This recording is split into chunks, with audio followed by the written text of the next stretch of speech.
राजधानी दिल्ली रे बन्या आशंका देखा लगाण वर्षा जोगु जमुना नदीर जलस्तर वृद्धि पाइबारु हरियाणार हाथीकुंड ब्यारेज रे समस्त 18टी गेट खोली दिया जाइछि। चलित मौसुमी ऋतु रे यह प्रथम थर जेतेबेले ब्यारेज रे समस्त गेट खोला जाइछि।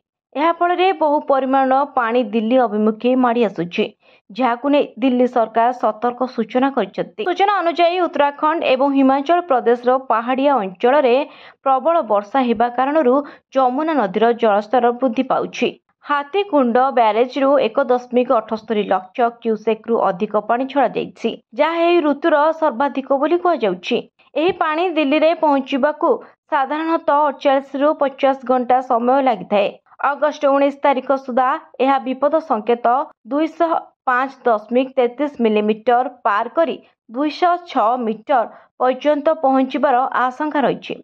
जदि जलस्तर 206 मीटर अतिक्रम करे तेबे तलिया अंचलरू लोकंकु स्थानांतर प्रक्रिया आरंभ कराजिबो। एही संभाव्य बन्या परिस्थिति को दृष्टि रखी दिल्ली प्रशासन संपूर्ण सजग रही। समस्त संपृक्त विभाग को सतर्क रहिबाकू एवं आवश्यक पदक्षेप नेबाकू निर्देश दिया। विशेषकर जमुना नदी कूल तलिया अंचल गुड़िक उपरे कड़ा नजर रखाଯାଇଛି एवं सेठाकारे बास करुथुवा लोकंकु सुरक्षित स्थान को जीवा पाई परामर्श दिया जाइछि। ब्यूरो रिपोर्ट, न्यूज दुनिया।